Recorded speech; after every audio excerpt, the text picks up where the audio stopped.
ஆதி பாரதி சீரியல்லேருந்து சூப்பரான ப்ரோமோ வந்திருக்கு. நம்ம அதை பற்றி தான் இந்த வீடியோக்குள்ளே நம்ம பார்க்க. ஆதி பாரதி தான் தன்னுடைய மனைவி அப்படின்னு உண்மையை கண்டுபிடிச்சிருந்தாங்க முத்துலட்சுமி. இதனால அடுத்ததான் என்ன நடக்க போகுது, ஆதிக்கு மட்டும் பழசை எல்லாமே ஞாபகத்தில் வந்துருச்சுன்னா அப்போ இந்த சீரியல் கூடிய சீக்கிரத்தில் முடிய போதா, இல்லைன்னா அடுத்ததாக வேறு மாதிரி கதையை எடுத்துகிட்டு போவாங்களா, என்ன நடக்க போகுது அப்படிங்கிறத நம்ம இந்த வீடியோக்குள்ளே பார்க்க போகிறோம். நம்ம வீடியோக்குள்ளே போகிறது நம்ம சேனலுக்கு எல்லாம் சப்ஸ்கிரைப் பண்ணலாம், அவங்களாம் சப்ஸ்கிரைப் பண்ணிக்கிடுங்க. பக்கத்தில் உள்ள பெல் பட்டனை கிளிக் பண்ணிவிடுங்க. வாங்க வீடியோக்குள்ளே போகலாம்.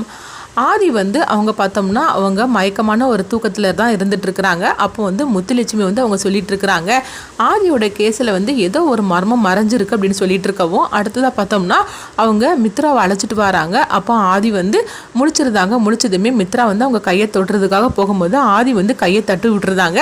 அப்போ முத்துலட்சுமிக்கு என்ன நடக்குதுன்னே தெரியல. அப்போ அதே மாதிரிக்கு பார்த்தோம்னா ஆதிக்கு ட்ரீட்மெண்ட் கொடுக்கறதுக்காக அவங்க ஒய்ஃப் கல்யாணம் ஆயிடுச்சுன்னா அவங்க ஒய்ஃப் கையெழுத்து போடுங்க அப்படின்னு சொல்லவும், அப்போ பார்க்கும்போது பாரதி கையெழுத்து போட்டு கொடுக்குறாங்க. இதனால முத்துலட்சுமிக்கு டவுட் வருது, என்ன நடக்குன்னு ஒண்ணுமே புரிய மாட்டேங்குது.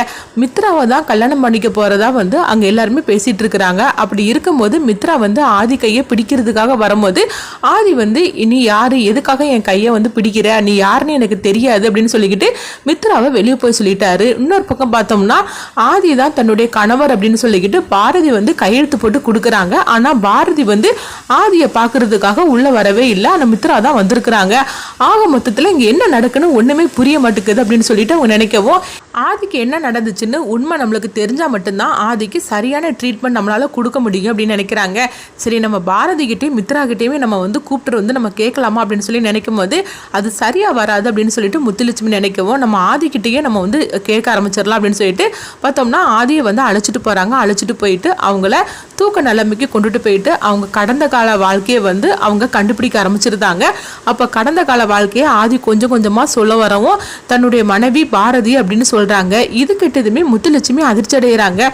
ஆதி பாரதியை லவ் பண்ணினதையும் பாரதிக்கு ஏற்கனவே கல்யாணமாகி அவங்க கணவர் அவங்க கதை முடிஞ்சதும் அது மட்டும் கிடையாமல் பாரதிக்கு தமிழுங்கிற ஒரு பொண்ணு இருக்கிறதையும் அப்படின்னு சொல்லிட்டு எல்லா கதையுமே சொல்ல வராங்க.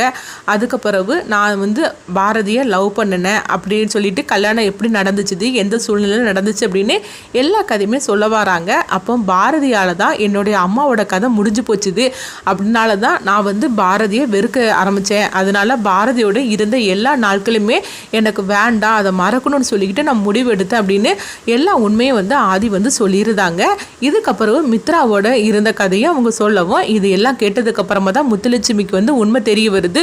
ஓஹோ, ஆதியோட கடந்த வாழ்க்கையில இவ்வளவு தூரம் நடந்திருக்குதா, அதனால தான் ஆதிக்கு பாரதியே இப்போ ஞாபகத்துக்கு வந்துருது, மித்ரா யாருன்னு தெரியல, தலையில அடிபட்டனால தான் அவங்களுக்கு இப்போ நடந்தது எல்லாமே மறந்து போச்சு போலுக்கு அப்படின்னு முத்துலட்சுமிக்கு எல்லா உண்மையும் தெரிஞ்சிருது. உடனே அவங்க சொல்றாங்க, ஆதிக்கு கடந்த கால வாழ்க்கை எல்லாமே ஞாபகத்துக்கு வந்தனால தான் மித்ரா யாருன்னு தெரிய மாட்டுக்கு, பாரதி தான் தன்னுடைய மனைவி அப்படின்னு சொல்லிக்கிட்டு அவங்களுக்கு கடந்த கால வாழ்க்கையில எல்லாமே ஞாபகத்தை வந்துருச்சுது.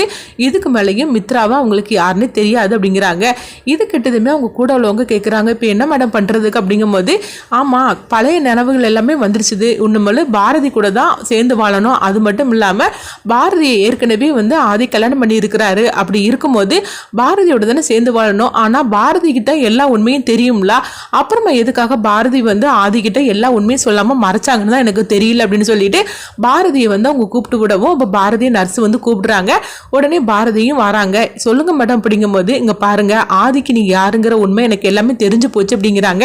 இது கெட்டதுமே பாரதி அதிர்ச்சி அடைகிறாங்க. ஆமா நீங்க ஆதியோட மனைவி தானே அப்படின்னு சொல்லவும், உடனே பாரதியும் அழுதுகிட்டே ஆமா மேடம் அப்படிங்கிறாங்க. உங்களை பாதிலேயே அவர் மறந்து போயிட்டாருல அப்படின்னு சொல்லும் போது, ஆமா அப்படிங்கிறாங்க. எல்லாமே உங்களுக்கு எப்படி தெரிஞ்சிச்சு அப்படிங்கும்போது உடனே முத்துலட்சுமியா அவங்க சொல்றாங்க, நாங்க ஆதியோட கடந்த வாழ்க்கை எல்லாமே ஆதி வாயாலேயே எல்லாமே சொல்லிட்டாரு அப்படிங்கவோ, இப்போதைக்கு ஆதிக்கு பழசு எல்லாமே ஞாபகத்தை வந்துருச்சுது, அதனால அவர் இப்போ வாழ்ந்த வாழ்க்கை எல்லாமே மறந்து போயிட்டாரு அப்படிங்கிறாங்க. இது கிட்டதுமே பாரதி அதிர்ச்சி அடைகிறாங்க.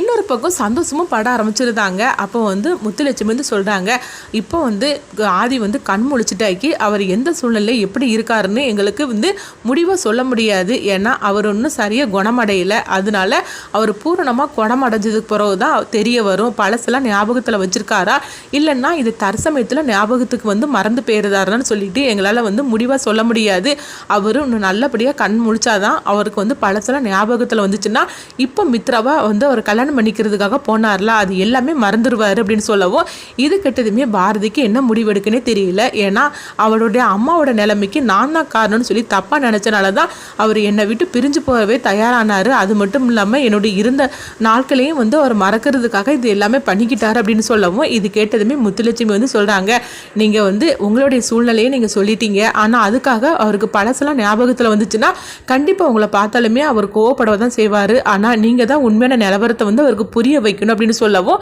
அதுக்கு பாரதி நீங்கள் தயாராக இருக்கணும் அப்படிங்கிறாங்க. இது கிட்டதுமே பாரதியும் சரி மேடம் அப்படிங்கிறாங்க. அடுத்து பார்த்தோம்னா அவங்களுக்கு என்ன பண்ணுறதுன்னு தெரியல.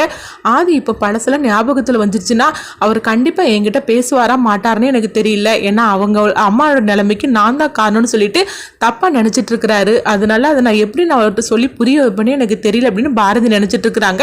இன்னொரு பக்கம் இங்கே பார்த்தோம்னா மித்ராவை தான் காட்டுறாங்க. அப்போ வந்து நர்ஸிட்ட வந்து கேட்குறாங்க, எதுக்காக பாரதி அழைச்சிட்டு போனாங்க அப்படிங்கவும் அதை நாங்கள் சொல்லக்கூடாது மேடம் அப்படிங்கிறாங்க. உடனே பணத்தை கொடுக்கவும் அப்போ அவங்க சொல்ல ஆரம்பிச்சிருந்தாங்க, இப்படி ஆதியோட கடந்த கால வாழ்க்கை எல்லாமே வந்து மேடம் வந்து தெரிஞ்சுக்கிட்டாங்க அப்படிங்கவும் அதை கேட்டதுமே மித்ரா வந்து அதிர்ச்சி அடைகிறாங்க. அப்போ மித்ரா வந்து சுதாகர்கிட்ட சொல்லவும் சுதாகருக்கு என்ன பண்ணுறதுன்னு தெரியல. என்ன மித்ரா இப்போ இந்த மாதிரிக்கு ஒரு குழப்பம் வந்துருச்சுது, இப்போ ஆதிக்கு மட்டும் பழசெல்லாம் ஞாபகத்தில் வந்துருச்சுன்னா உன்னை பிரிஞ்சு போயிடுவான்னு அப்படிங்கும்போது இப்போ என்ன பண்ணுறதுக்கு தெரியல அப்படின்னு மித்ரா வந்து ரொம்பவே குழப்பத்தோடு இருக்கிறாங்க.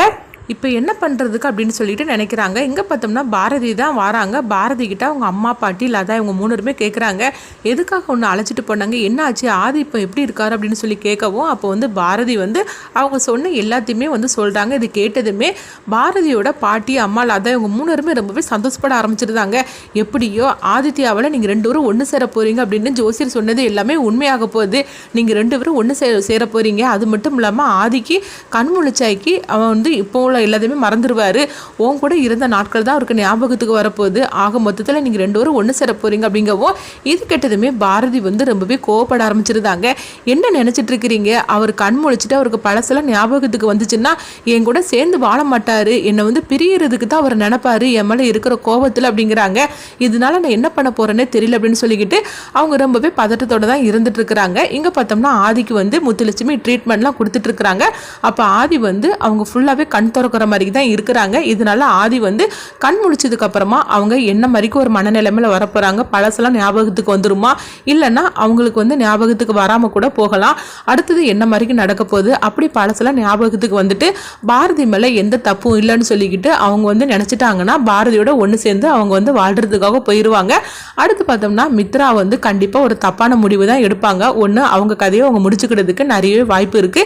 அடுத்துதான் அந்த கதையை வந்து அதாவது எப்படி எடுத்துட்டு போக போறாங்க இல்லைன்னா இந்த சீரியலை வந்து முடிக்க போறாங்களா, ஏன்னா பழசெல்லாம் அதிக ஞாபகத்தில் வந்துச்சுன்னா கதையை அடுத்துதான் என்ன மாதிரி கொண்டுட்டு போக போறாங்க அப்படின்னு சொல்லிக்கிட்டு நம்மளும் வெயிட் பண்ணி பார்க்கலாம். அடுத்துதான் இந்த கதையில என்ன மாதிரிக்கெல்லாம் மாற்றங்கள் ஏற்படும் அப்படின்னு சொல்லிட்டு நீங்க நினைச்சீங்கன்னா உங்களுடைய கருத்துக்களை கமெண்ட் பாக்ஸ்ல கமெண்ட் பண்ணுங்க. நம்ம இன்னொரு வீடியோல சந்திப்போம்.